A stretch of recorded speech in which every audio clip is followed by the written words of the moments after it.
कहावत है कि उल्टा चोर कोतवाल को डांटे। शराब घोटाला मामले में आम आदमी पार्टी कुछ ऐसा ही कर रही है।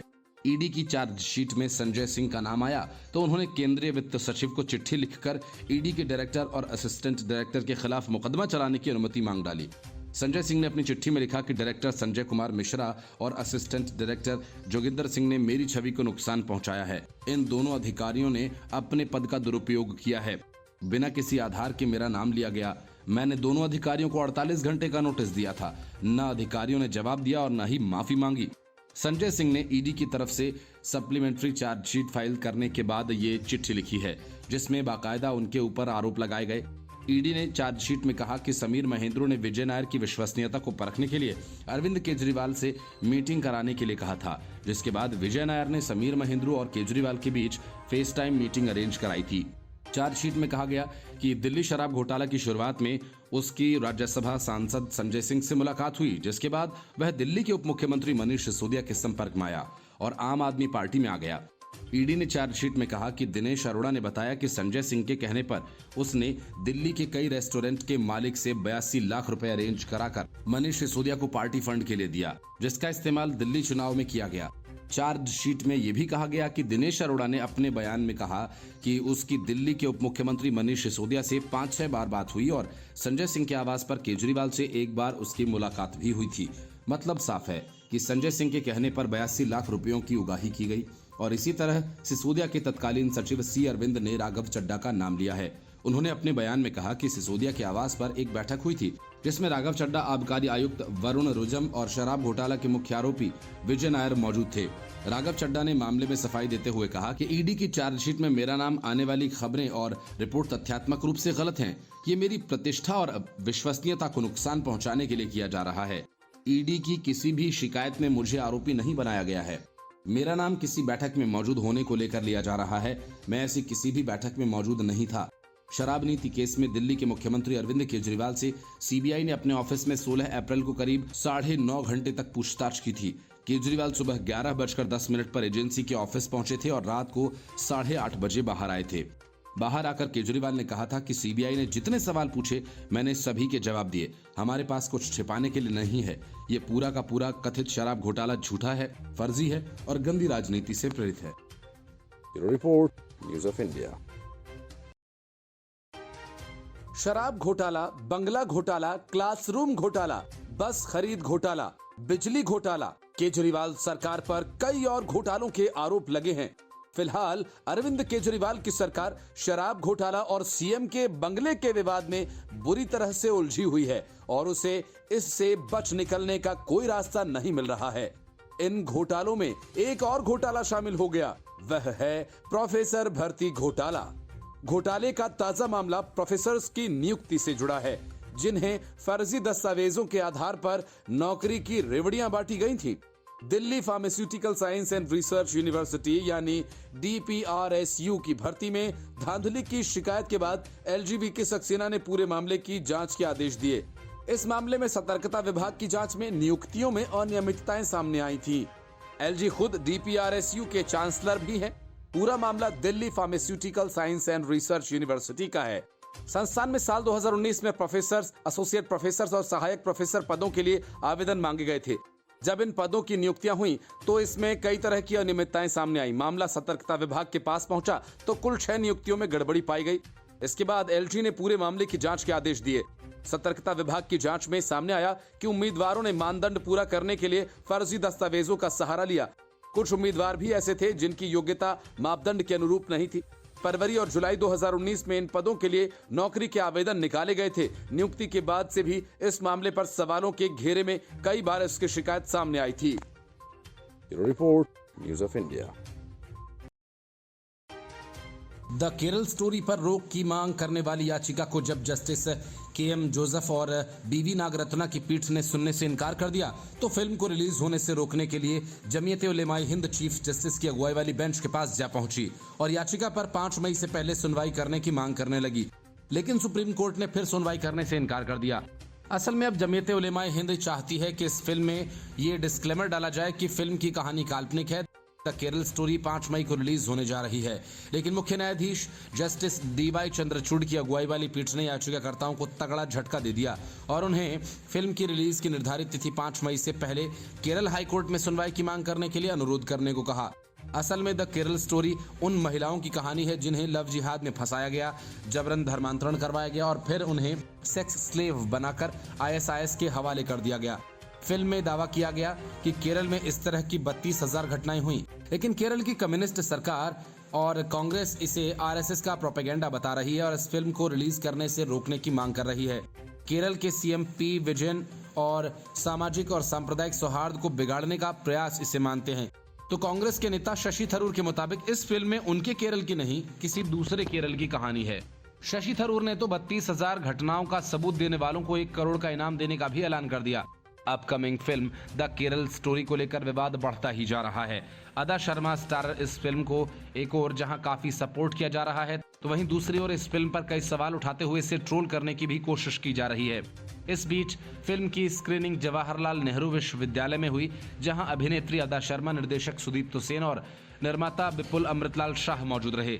स्क्रीनिंग के बाद सुदीप्तो ने कहा कि केरल के ऐसे मामले 50,000 से भी अधिक हैं। जवाहरलाल नेहरू विश्वविद्यालय में सैकड़ों छात्रों की मौजूदगी में द केरल स्टोरी की स्क्रीनिंग की गई। फिल्म में कई दृश्य ऐसे थे जिसने दर्शकों को झकझोर कर रख दिया। स्क्रीनिंग के बाद मौके पर मौजूद छात्रों ने कुछ सवाल भी मुख्य अतिथियों से पूछे। इस दौरान फिल्म मेकर सुदीप्तो सेन ने कहा कि इस फिल्म को बनाने में उन्हें कैसी परिस्थितियों और कठिनाइयों का सामना करना पड़ा। फिल्म में दिखाया गया है कि करीब 32,000 लड़कियों को पहले मुस्लिम बनाया और फिर सीरिया में भेजा गया। इस पर भी सवाल पूछा गया तो सुदीप्तो ने कहा कि 32,000 के आंकड़े मायने नहीं रखते। अगर एक लड़की के साथ भी ऐसा हुआ तो भी स्टोरी को बाहर आना चाहिए। आपने फिल्म देखी है, क्या आंकड़े मायने रखते हैं? 32,000 का आंकड़ा एक अंदाजन संख्या है, लेकिन तथ्यों के साथ केरल के पूर्व मुख्यमंत्री ओमान चांडी ने इस कन्वर्जन पर बात की थी और कहा था कि 2014 में 900 लड़कियां कन्वर्ट हुई, वहीं 2015-16 का ऐसा आंकड़ा सामने नहीं आया था। हमने इसके लिए पुराने आंकड़े भी जोड़े हैं और इसके बाद के भी। वहीं केरल के लोगों का कहना है कि ये संख्या 50,000 से भी अधिक है। Bureau Report, News of India. Delhi शराब घोटाला मामले में मनीष सिसोदिया से लेकर सारे अरविंद केजरीवाल के मोहरे थे और उन मोहरों को घोटाले की बिसात पर अरविंद केजरीवाल चल रहे थे। मतलब CBI के बाद अब ED जल्द ही अरविंद केजरीवाल को पूछताछ के लिए बुलाएगी। आबकारी नीति घोटाला मामले में ED ने कोर्ट में दूसरी सप्लीमेंट्री चार्जशीट दाखिल की है। इस चार्जशीट में ED ने कई अहम खुलासे किए। इन खुलासों में संजय सिंह को लेकर भी बातें कही गई हैं। संजय सिंह ने हाल ही में ED को लीगल नोटिस भेजकर 48 घंटे में जवाब मांगा था। उनका नाम क्यों घसीटा जा रहा है? अब ED ने अपनी चार्जशीट में कई बातों का खुलासा किया है। ED ने चार्जशीट में कहा कि विजय नायर ने अरुण पिल्लई, अभिषेक बोयनपल्ली और बुच्ची बाबू के साथ जूम कॉल को अरेंज कराया था, जिसमें कहा गया कि विजय नायर आम आदमी पार्टी का महत्वपूर्ण सदस्य था और आबकारी नीति को मैनेज कर रहा था। प्रवर्तन निदेशालय की ओर से दाखिल चार्जशीट में कहा गया है कि दिल्ली की नई आबकारी पॉलिसी केजरीवाल का ही प्लान थी। इसके साथ ही चार्जशीट में तेलंगाना के CM KCR की बेटी की कविता का भी जिक्र है। चार्जशीट में कहा गया कि कविता ने आबकारी नीति बनने और उसके लागू होने के बाद विजय नायर के साथ कई बार मीटिंग की थी। ED ने चार्जशीट में कहा कि मगुंटा श्रीनिवास रेड्डी की भी अरविंद केजरीवाल के साथ मीटिंग हुई। केजरीवाल ने दिल्ली आबकारी नीति का हिस्सा बनने पर मगुंटा श्रीनिवास रेड्डी का स्वागत किया था। चार्जशीट में कहा गया था कि विजय नायर को आबकारी नीति को बनाने, उसको लागू करने और अवैध गतिविधियों के लिए दिल्ली के मुख्यमंत्री अरविंद केजरीवाल और मनीष सिसोदिया का समर्थन और छूट प्राप्त थी। ED की इस सप्लीमेंट्री चार्जशीट में कहा गया कि अरुण पिल्लई के सहयोगी अभिषेक बोयनपल्ली और बुच्ची बाबू थे। प्रवर्तन निदेशालय ने चार्जशीट में आरोप लगाए हैं कि विजय नायर ने समीर महेंद्रू से कहा था कि अरुण और इसका सहयोगी ग्रुप दिल्ली शराब नीति में निवेश करने के लिए उत्सुक था, क्योंकि इस समूह के पास बहुत ज्यादा पैसा, राजनीतिक संबंध और अरविंद केजरीवाल से दोस्ती थी। ED ने चार्जशीट में कहा कि समीर महेंद्रू ने विजय नायर की विश्वसनीयता को परखने के लिए अरविंद केजरीवाल से मीटिंग करने के लिए कहा था, जिसके बाद विजय नायर ने समीर महेंद्रू और केजरीवाल के बीच फेस टाइम मीटिंग अरेंज कराई थी। चार्जशीट में कहा गया कि दिल्ली शराब घोटाला की शुरुआत में उसकी राज्यसभा सांसद संजय सिंह से मुलाकात हुई थी, जिसके बाद वो दिल्ली के उप मुख्यमंत्री मनीष सिसोदिया के संपर्क में आया और आम आदमी पार्टी में आ गया। ईडी ने चार्जशीट में कहा कि दिनेश अरोड़ा ने बताया कि संजय सिंह के कहने पर उसने दिल्ली के कई रेस्टोरेंट्स के मालिक से 82 लाख रुपए अरेंज कर मनीष सिसोदिया को पार्टी फंड के दे दिए, जिसका इस्तेमाल दिल्ली चुनाव में किया गया। चार्जशीट में यह भी कहा गया कि दिनेश अरोड़ा ने अपने बयान में कहा कि उसकी दिल्ली के उप मुख्यमंत्री मनीष सिसोदिया से 5-6 बार बात हुई और संजय सिंह के आवास पर केजरीवाल से एक बार उसकी मुलाकात भी हुई थी। Report, news of India. शराब घोटाला मामले के तार अब पंजाब से जुड़ गए हैं। इतना ही नहीं, ईडी की सप्लीमेंट्री चार्जशीट में राघव चड्ढा का भी नाम है। केजरीवाल, मनीष सिसोदिया, सत्येंद्र जैन, संजय सिंह और राघव चड्ढा, मतलब कि जो लोग घोटालों में किसी न किसी तरह से शामिल रहे, पार्टी के लिए काला धन जुटाने में मददगार रहे। अरविंद केजरीवाल ने उन सभी को पार्टी और सरकार में बड़ा पद नवाजा। कम से कम शराब घोटाले का खेल देखकर तो यही लगता है। ईडी की दूसरी सप्लीमेंट्री चार्जशीट में आम आदमी पार्टी के सांसद राघव चड्ढा का भी नाम आया है। चार्जशीट के मुताबिक मनीष सिसोदिया के तत्कालीन सचिव सी अरविंद ने बताया कि सिसोदिया के आवास पर हुई एक बैठक में राघव चड्ढा भी मौजूद थे। इस बैठक में विजय नायर के अलावा पंजाब सरकार के एसीएस, वित्त आबकारी आयुक्त वरुण रूजम, एफसीटी और पंजाब आबकारी के अफसर भी मौजूद थे। इसके पहले दिल्ली में पूर्व डिप्टी सीएम मनीष सिसोदिया और सीएम केजरीवाल का नाम आ चुका है। शराब नीति मामले में 16 अप्रैल को सीबीआई ने दिल्ली के सीएम अरविंद केजरीवाल से करीब 9.5 घंटे तक पूछताछ की थी। इस दौरान उससे 56 सवाल पूछे गए थे। पूछताछ के बाद अरविंद केजरीवाल ने कहा था कि पूरा का पूरा कथित शराब घोटाला फर्जी है, झूठा है, गंदी राजनीति से प्रेरित है। आम आदमी पार्टी एक कट्टर ईमानदार पार्टी है और कट्टर ईमानदारी हमारी बेसिक आइडियोलॉजी है। हम मर मिट जाएंगे लेकिन अपनी ईमानदारी के साथ समझौता नहीं करेंगे। यही वजह है कि ये लोग हमारे ऊपर कीचड़ देखना चाहते हैं।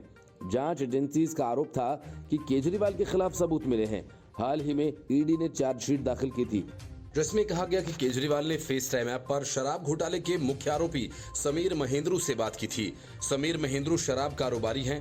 केजरीवाल ने समीर को कहा था कि वो विजय नायर पर भरोसा करें। ईडी के मुताबिक पिछले साल 12 और 15 नवंबर को पूछताछ के दौरान समीर महेंद्रू ने अधिकारियों को बताया था कि विजय नायर ने अरविंद केजरीवाल के साथ उसकी मीटिंग फिक्स की थी, लेकिन ये मीटिंग हो नहीं पाई थी। इसके बाद विजय ने उसे फेस टाइम पर वीडियो कॉल के जरिए बातचीत करने को कहा था। ईडी का आरोप है कि इसी कॉल में अरविंद केजरीवाल ने समीर से कहा था कि विजय नायर उनका अपना आदमी है, वे उन पर भरोसा कर सकते हैं। दिल्ली सरकार ने 17 नवंबर 2021 को नई एक्साइज पॉलिसी लागू की थी। इस नीति के लागू होने के बाद राजस्व में इजाफे के साथ ही माफिया राज खत्म करने का तर्क दिया गया था, लेकिन हुआ इसके ठीक उलट। दिल्ली सरकार को राजस्व का नुकसान हुआ। दिल्ली के तत्कालीन मुख्य सचिव ने एलजी वीके सक्सेना को रिपोर्ट सौंपी, जिसमें मनीष सिसोदिया पर शराब कारोबारियों को अनुचित लाभ पहुंचाने का आरोप लगाया गया। एलजी ने इस मामले की जांच सीबीआई से कराए जाने की सिफारिश की। एलजी की सिफारिश के बाद सीबीआई ने 17 अगस्त 2022 को केस दर्ज कर जांच शुरू की और इस केस में मनीष सिसोदिया समेत 15 लोगों को आरोपी बनाया गया। 22 अगस्त को ईडी ने आबकारी नीति में मनी लॉन्ड्रिंग का केस भी दर्ज किया। करीब 6 महीने की जांच के बाद सीबीआई ने मनीष सिसोदिया को फरवरी महीने में गिरफ्तार कर लिया था। मनीष सिसोदिया तभी से सलाखों के पीछे हैं। Report, news of India. Kerala की कम्युनिस्ट सरकार और वहां की विपक्षी पार्टी कांग्रेस दोनों इस बात पर आमादा है कि चाहे जैसा भी हो, film the Kerala story release न हो पाए। फिल्म को 5 मई को रिलीज होना है और उसे रोकने के लिए कपिल सिब्बल और निजाम पाशा सुप्रीम कोर्ट पहुंच गए और फिल्म को रोक लगाए जाने की मांग करने लगे। सुप्रीम कोर्ट ने इस मामले पर तत्काल सुनवाई करने से इनकार कर दिया। सुप्रीम कोर्ट के जज जस्टिस के.एम. जोसेफ ने इस फिल्म पर रोक लगाने वाली मांग को लेकर कहा कि आपको हाईकोर्ट जाना चाहिए या इस मामले को सुप्रीम कोर्ट के चीफ जस्टिस के पास रखें। Justice KM. जोसेफ और बीवी नागरत्ना की पीठ ने कहा कि फिल्म की रिलीज को चुनौती देना एक उचित उपाय नहीं है। Justice KM. जोसेफ और जस्टिस बीवी नागरत्ना की बेंच ने इस याचिका पर सुनवाई करते हुए सवाल किया कि आप पहले हाईकोर्ट क्यों नहीं गए। फिल्म को सेंसर बोर्ड ने पास किया है, पूरे प्रोसेस से गुजरी है। इस पर एडवोकेट पाशा ने गुहार लगाई, माय लॉर्ड, आप एक बार ट्रांसक्रिप्ट देख लें। फिल्म इसी सप्ताह रिलीज हो रही है।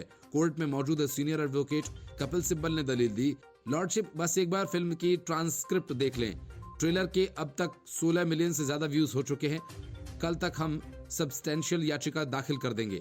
हालांकि बेंच कपिल सिब्बल के इस तर्क से सहमत नहीं दिखी और कहा कि उन्हें मामले को पहले चीफ जस्टिस डीवाई चंद्रचूड़ के सामने मेंशन करना चाहिए था।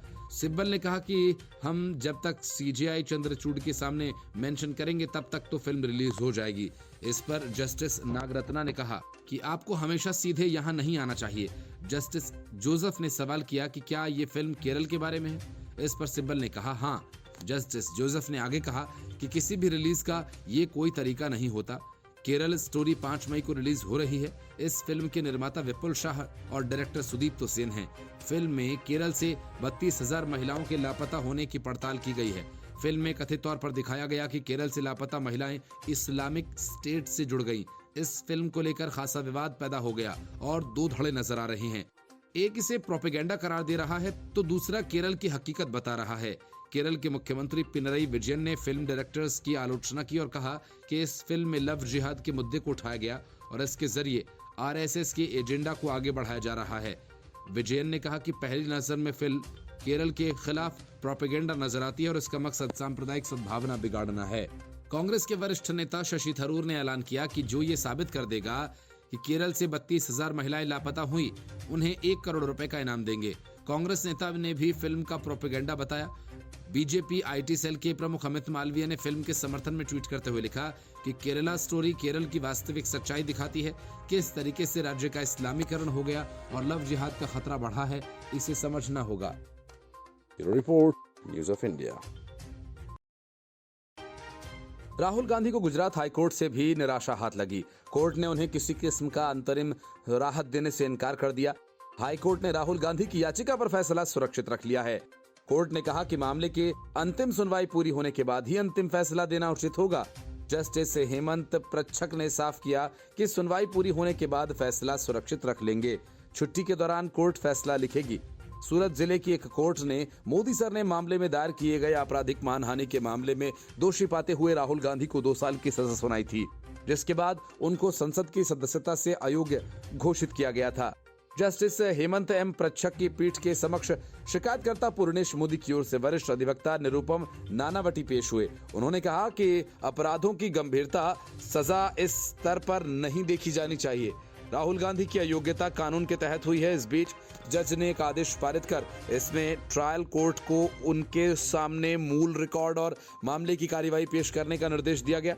नानावटी ने कहा कि राहुल गांधी को कोर्ट ने अयोग्य नहीं ठहराया है। अयोग्यता संसद की ओर से बनाए गए कानून के संचालन की वजह से हुई है। उनका मुख्य निवेदन ये है कि वे 8 साल के लिए राजनीतिक करियर से बाहर हो जाएंगे।